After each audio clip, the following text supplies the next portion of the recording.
Bismillahirrahmanirrahim. Assalamualaikum warahmatullahi wabarakatuh.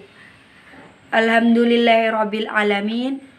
Wassalatu wassalamu ala asrafil anbiya'i wal mursalin wa ala alihi wa ashabi ajma'i amma ba'd.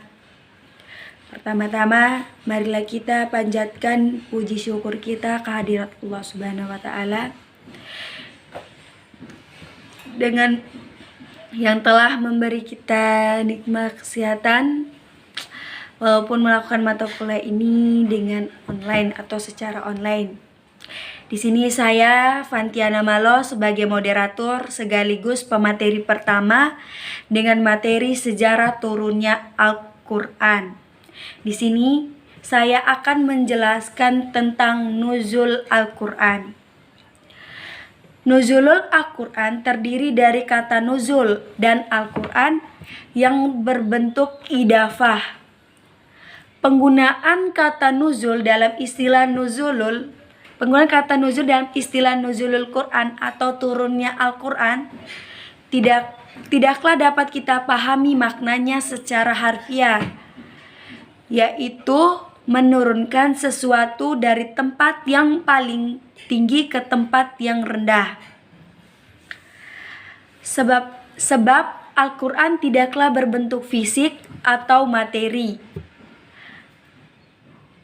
Tetapi pengertian nuzulul Al-Qur'an yang dimaksud adalah pengertian mazazi, yaitu penyampaian informasi atau wahyu kepada Nabi Muhammad SAW dari alam gaib ke alam nyata melalui perantara malaikat Jibril alaihissalam.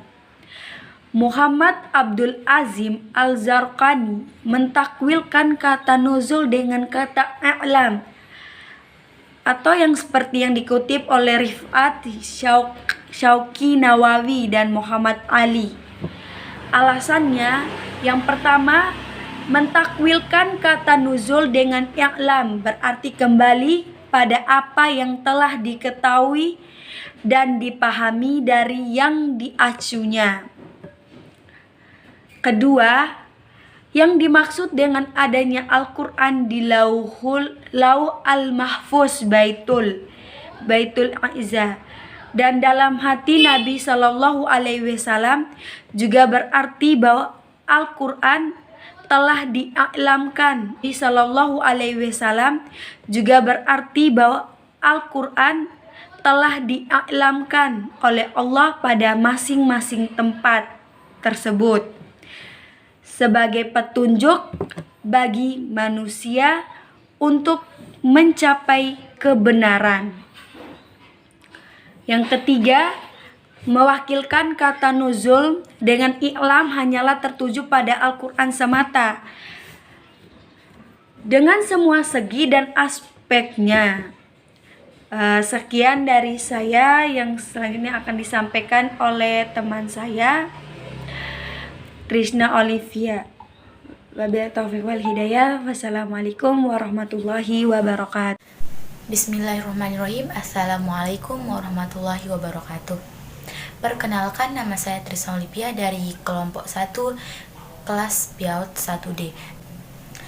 Baik, untuk mempersingkat waktu, di sini saya sebagai pemateri kedua akan mempresentasikan hasil makalah yang berjudul Sejarah Turunnya Al-Qur'an.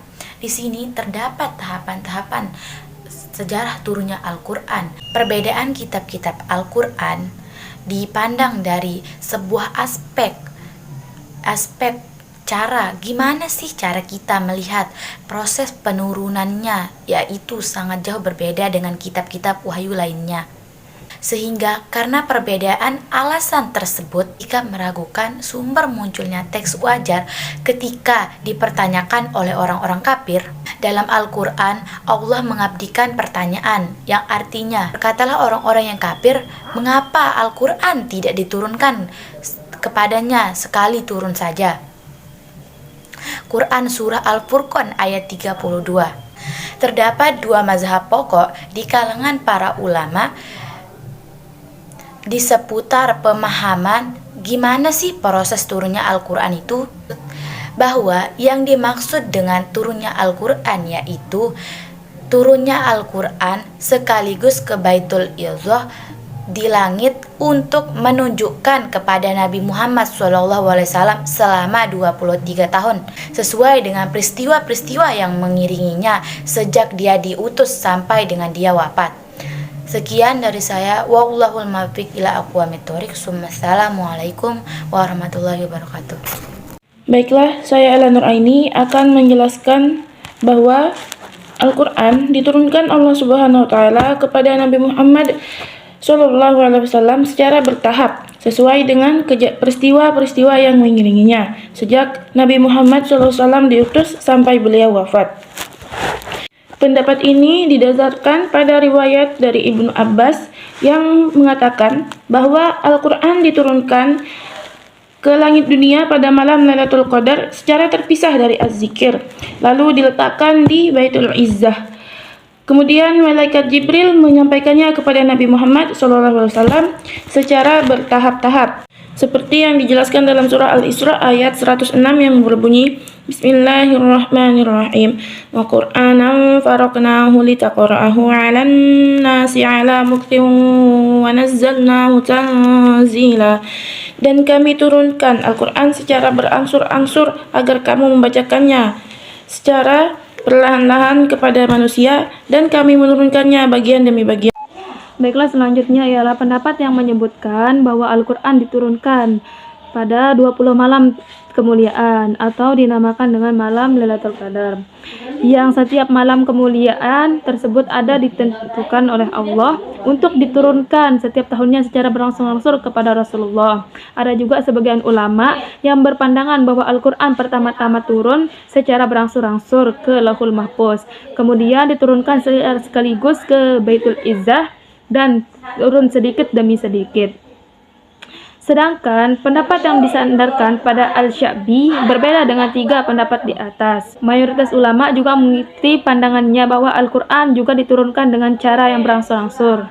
Sedangkan pendapat yang mengatakan bahwa Al-Quran diturunkan 3 kali, yaitu dari Lauhul Mahfuz ke Baitul Izzah, yang selanjutnya turunkan secara bertahapan dan sejalan dengan peristiwa tertentu. Meskipun didasarkan pada sumber riwayat yang benar, namun tidaklah dapat diterima, sebab turunnya wahyu dengan cara demikian termasuk dengan cara yang gaib, yang hanya dapat diterima berdasarkan keyakinan dan kebenaran kitab Allah dan sunnah Rasulnya.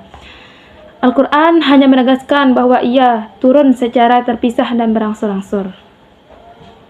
C. Hikmah diturunnya Al-Quran secara berangsur-angsur. Yang pertama, untuk menetapkan dan mempertahankan hati beliau, karena pada setiap peristiwa yang beliau alami selalu disusul dengan turunnya Al-Quran. Yang kedua, agar Al-Quran mudah dihafal. Bagi umat muslim, diturunnya Al-Quran secara berangsur-angsur itu mempunyai keutamaan dan manfaat yang sangat besar. Yang pertama, umat muslim mudah menghafalinya. Yang kedua, umat muslim berkesempatan untuk memahami kelompok ayat yang diturunkan. Yang ketiga, ayat-ayat Al-Quran merupakan penjelasan yang berkaitan dengan peristiwa yang dialaminya. Bagi Nabi Muhammad SAW, diturunkan Al-Quran secara berangsur-angsur memiliki manfaat yang sangat besar dalam memperteguh hatinya. Dalam Mana'a Al-Katham dalam kitab Maba'is fi Ulum Al-Quran juga dijelaskan hikmah diturunkan Al-Quran secara berangsur-angsur. Yang pertama, untuk menguatkan hati Rasulullah SAW dalam menghadapi kaum yang watak dan yang kuat. Yang kedua, tantangan dan mukjizat. Kaum musyrik sering memberikan pertanyaan-pertanyaan yang bertujuan untuk melemahkan dan menantang tentang kenabian Rasulullah SAW.